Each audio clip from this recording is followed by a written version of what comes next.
Le mouvement des femmes et filles pour la paix et la sécurité au Burundi a été interpellé par la déclaration du président du Sénat disant que les filles, encore élèves qui tombent enceintes, ne devraient pas en principe bénéficier de la gratuité des soins lors de l'accouchement. Ceci ferait perdre à l'État les moyens destinés aux femmes proprement dites. Comme mères et filles doublement concernées par le sujet, nous ne pouvons que regretter que ce genre de propos ait été tenu par une autorité de son rang qui n'ignore sûrement pas que ces filles tombent enceintes, souvent suite aux viols perpétrés par leurs éducateurs et les autres prédateurs, agents publics et milices Imbonerakure, qui ont fait des violences sexuelles un mode d'administration et une arme contre l'ennemi et tout ce qui lui ressemble. Celles qui se retrouvent enceintes sont alors obligées d'avorter, celles qui refusent ou tentent de dénoncer ces crimes sont tuées, les plus chanceuses abandonnent l'école et fuient, hypothéquant ainsi leur avenir.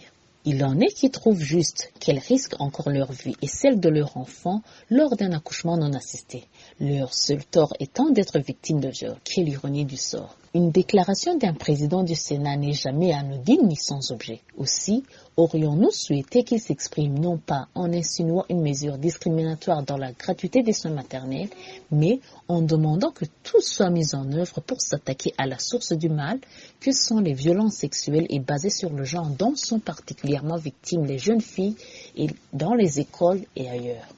La jeune fille burundaise fait partie intégrante de ces citoyens dont toutes les autorités ont reçu du peuple la charge de protéger, éduquer et créer les conditions les meilleures pour leur participation à la gouvernance et au développement du pays. Barundikazi. Le contexte dans lequel nous élevons nos enfants est certes difficile, criminogène même, mais ne baissons pas la garde. Dénonçons toujours les violences dont sont victimes nos enfants et exigeons que leurs auteurs soient poursuivis et punis.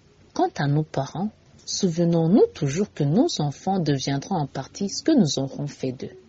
L'éducation est une tâche quotidienne, sans relâche, et chaque parent devrait être l'œil du voisin.